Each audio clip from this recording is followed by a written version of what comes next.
Hello, and welcome to Women in Business, where we interview entrepreneurs and senior managers and show you the strengths, successes, obstacles, and roadblocks women experience in business. Since I believe every person in business needs to be visible, I'd like to invite you to watch www.sob6, that's the number 6, tips.com, which will give you some valuable information should you get the call to be on radio or TV, which I think is extremely important. If you'd like to contact me personally, drop me a line at Gail Carson, that's Gayle, Gail Carson 13 at gmail.com, or go to my website, www.spunkyoldbroad.com, and sign up for my weekly newsletter. Hi, everybody. This is Dr. Gail, SOB, Spunky Old Broad, inviting you to also subscribe to my YouTube channel at Spunky Old Broad. However, I have a great guest for you today. And when you need someone to rock documentation and implementation, you called Devonee Thaxton. Her company is called ProSavvy, which is a strategic performance agency based out of Denver.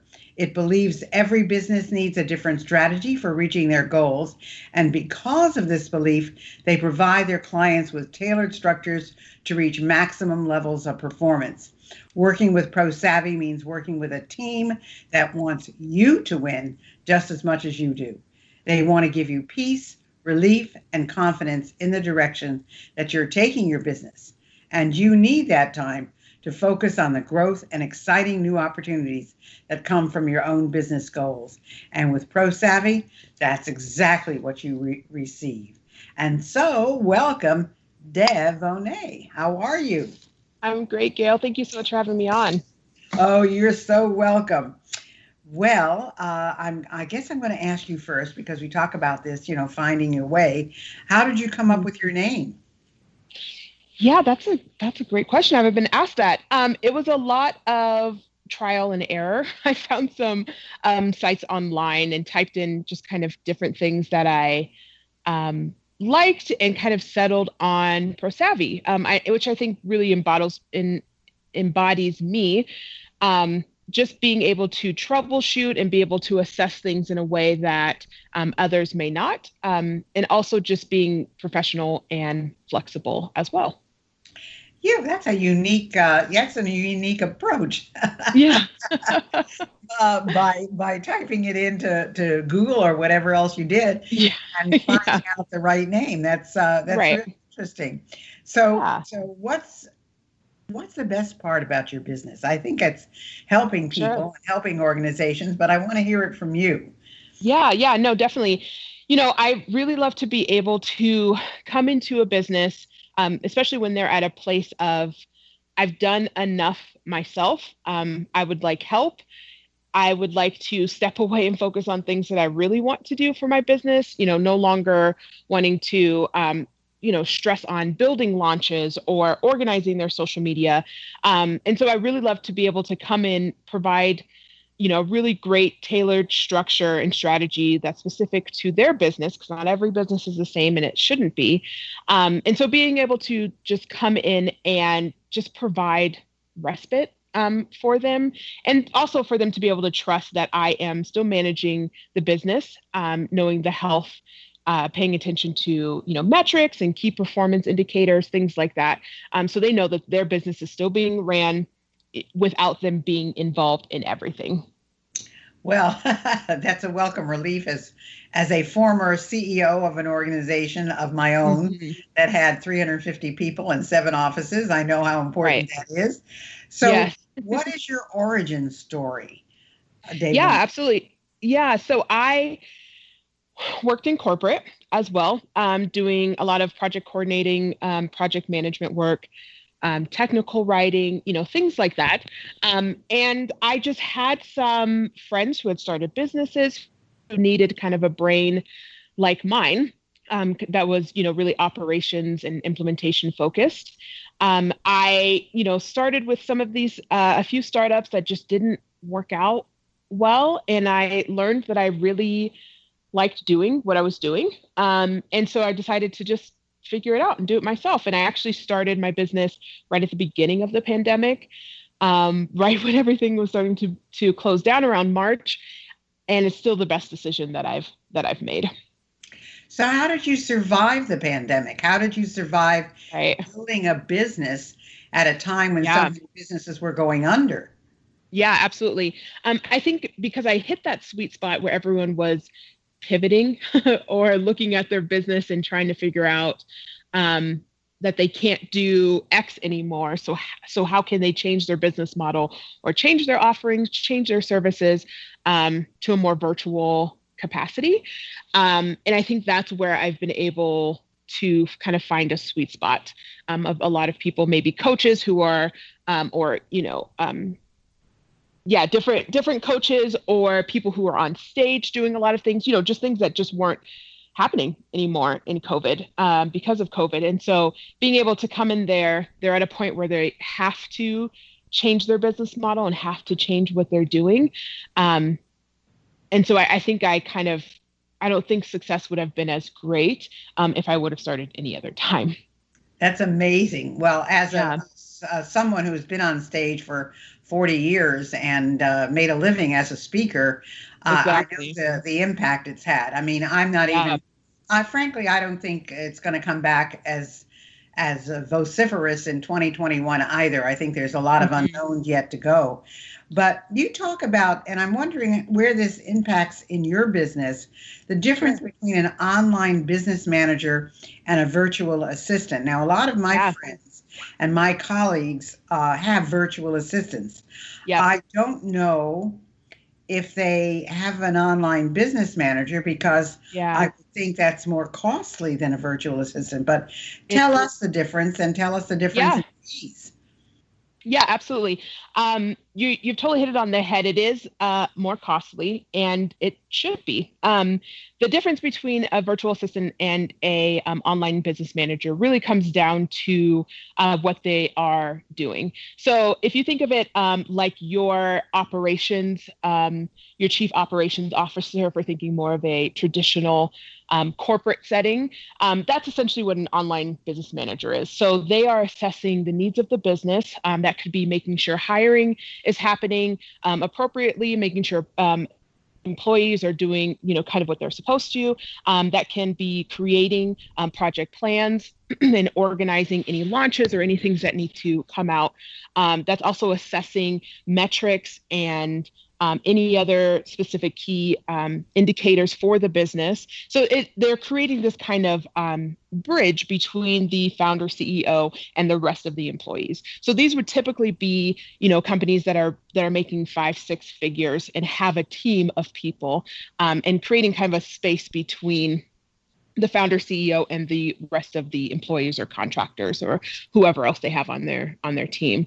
While a virtual assistant, depending on if they're a technical virtual assistant or just a standard virtual assistant, would be doing more of maybe calendaring or expense reports. Maybe your technical VA is doing more systems work. So maybe managing your CRM systems like Honeybook or Dubsado or things like that. They may be also managing your Trello or project management systems, Trello, ClickUp, but they're not necessarily building um, full project management plans with dependencies, for example, or other specific subtasks and creating automations to that I think regard. it's So so funny that you've mentioned Trello because my tech guy put yeah, me on Trello and it did not make any sense to me at all. And I looked at it and I studied it and I thought, I am not doing that.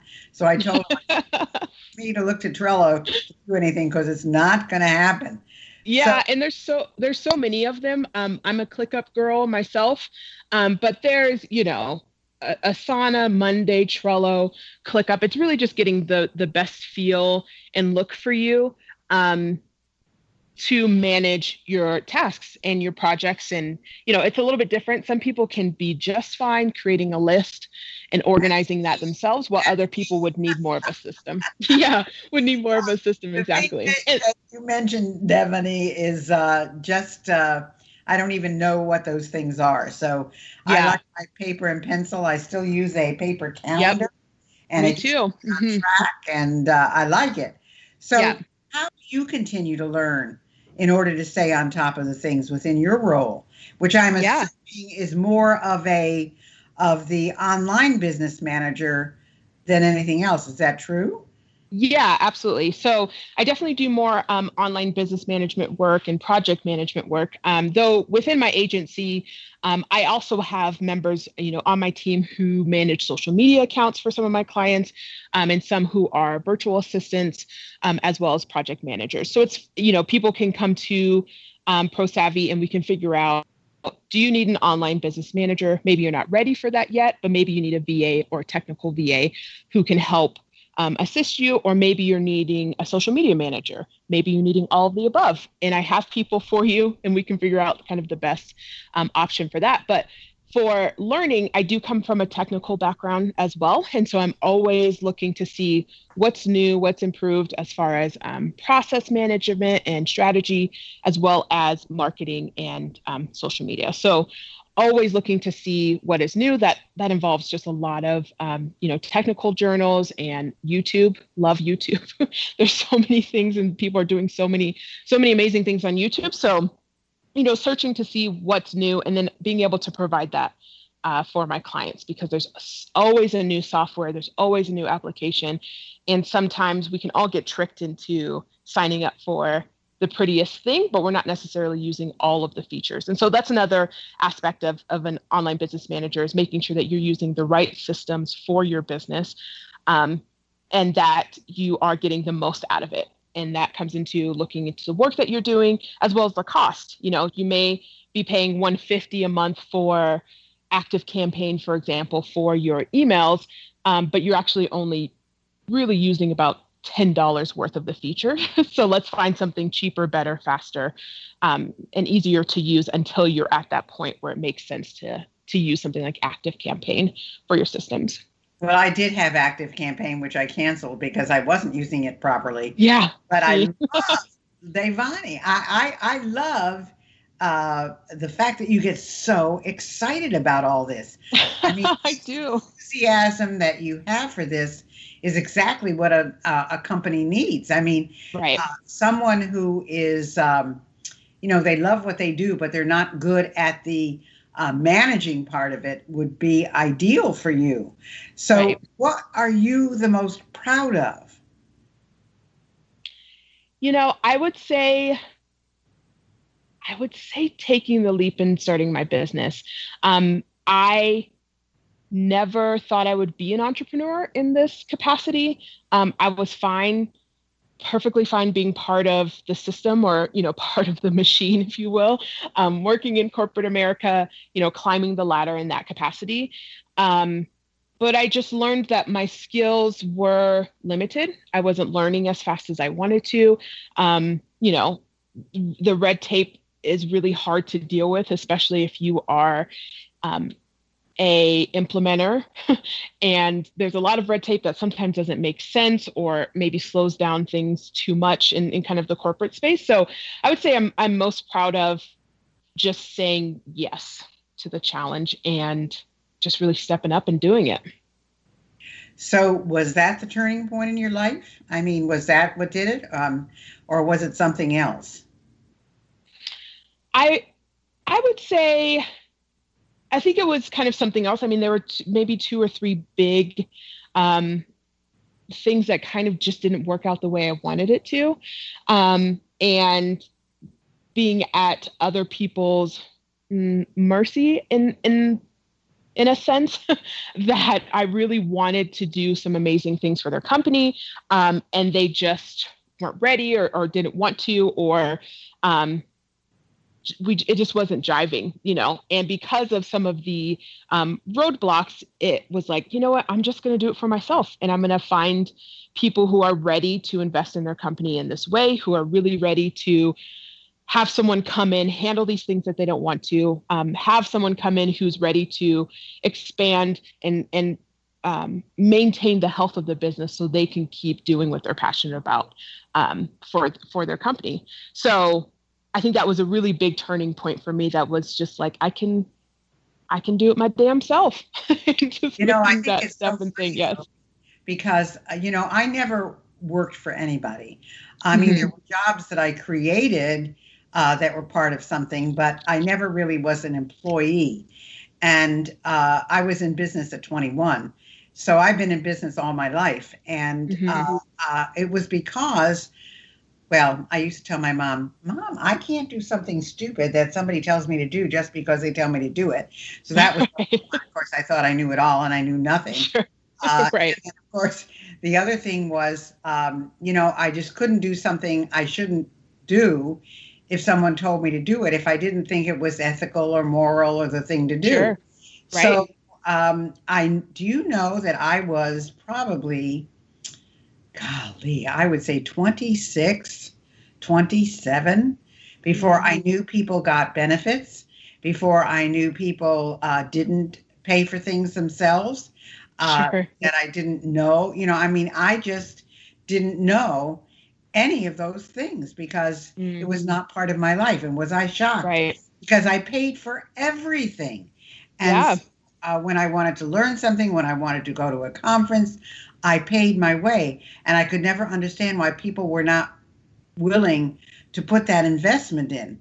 So, Sure. where do you think Pro Savvy is going in the future? What do you Mm. see your future holding? Yeah, absolutely. So besides just being a really great resource for businesses wanting to who are in a place where they're wanting to scale their business in a few different ways, um, it's a really big part of my heart story for my business, that I am working to encourage Black and Brown women in the service industry, to lead with confidence. Um, I believe that as a Black woman in the operations space and in the technical space as well, it's been hard for me to lead with confidence, to be able to stand up and say something, and feeling like I needed to code switch or be palatable to be heard. And so it's with building Pro Savvy. Along with that comes building a sisterhood of Black and Brown women who are in different positions. Maybe they're a project manager, maybe they're a virtual assistant, maybe they're wanting to be an online business manager, or various things in between. But being able to lead that with confidence, staying true to themselves, being vulnerable and authentic, and just really leading with confidence. So that's really where I would like to invest and see growth in my niche, and in the community as well of entrepreneurs, for more women who look like me and who can stand up and say, this is what I do and this is how I plan to help your company. Well, you're certainly in a perfect position and a perfect time to do Yeah. that. And Right. isn't it a shame that we still have to declare that? I mean, it's Yeah. to me, it was interesting. I had modeling schools, and back in Mm. 19, I think it was 19, let's see, it was 59. So in 59, 60, right in there, I was the first school to admit a Black student. And I Mm. never even thought about it because I was not raised to think any other way. So she was so amazed that I would accept her. And she went on my fashion tour. We took a fashion tour of Europe, and she was my roommate. We all, had somebody to stay with that. I just still don't know how all of this is still going on because it's Sure. not part of my vocabulary. Right. But anyway, we have about 5 minutes left, and I want to make sure I get your name right. Devonee, correct? Yeah, Devonee, like Devonee. Devon I got A. it. Yeah. So now, where can people reach you? And Yeah. I don't know if there's any special gift you'd like to give anybody or anything else, but where can people find you? And what is your website, et cetera, et cetera? Absolutely. Yeah, absolutely. So you can find me on my website, www.prosavvy, that's PROSAVVYAS.com. And through there, you can also search for that through all social media networks, LinkedIn and Instagram, Facebook, Pinterest, all of those ones, and you'll be able to find me there. For any type of gifts or deals, if anyone is really interested in trying to figure out if they're ready for an online business manager, or they're like, heck yes, I need you right now. I am doing a 15% off their first month if they find me here on the show. They just need to let me know where they found me. I'll give That them sounds 15% off their first fantastic. month. So Yeah. what is your business not doing now that you want it to do? Hmm. That's a great question.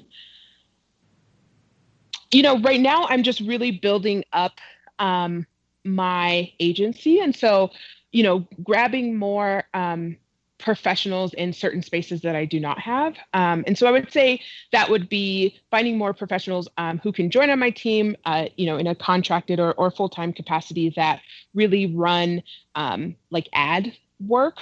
That is something I will not do. That is not my zone of genius.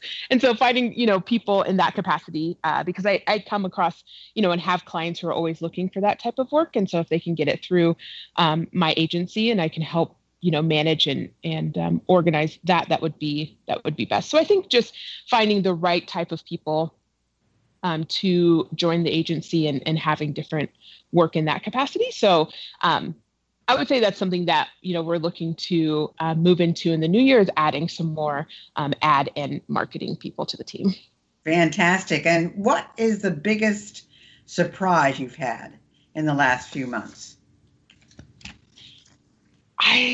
I would say the biggest surprise is really learning that even though you're an entrepreneur, you don't know it all. I think I had these kind of rose-colored glasses of what entrepreneurship looked like, and really thinking that it's not for me. I don't have these type of sales type skills that makes you a good entrepreneur, and I'm just learning that doesn't matter.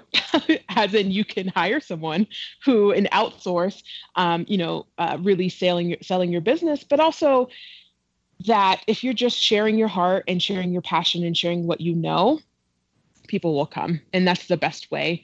And so I think that was kind of the biggest learning curve, that it's just me sharing and being honest and vulnerable with people, and really sharing my heart of how I can help them. And that's how I've gotten all my business, all word of mouth, because I've been able to just create amazing connections with people, and they tell their friends and they tell their friends. And so the sales part of it actually hasn't really been much of a concern, because I've just been able to look at it more as a making connections than to really push sales or lead capture. So I would say that was kind of the biggest learning curve for me, is that what I thought entrepreneurship looks like is actually a little bit different, and it's more hard work. Well, that sounds fantastic. And the biggest business you can get is referral business, because they've Right. really already been sold before they even get to you. So you can't negate that. So if you want to find out more about Devonee Thaxton and her business, go to prosavvyas.com. That's prosavvyas.com. And if you're looking for someone who can be a part-time business manager for you, there she is. So thank you so much for being with us today. And hopefully some of our listeners are going to say, hey, she's exactly who I need. Thanks so much. I hope so. Have a wonderful new year. You too. Thank you.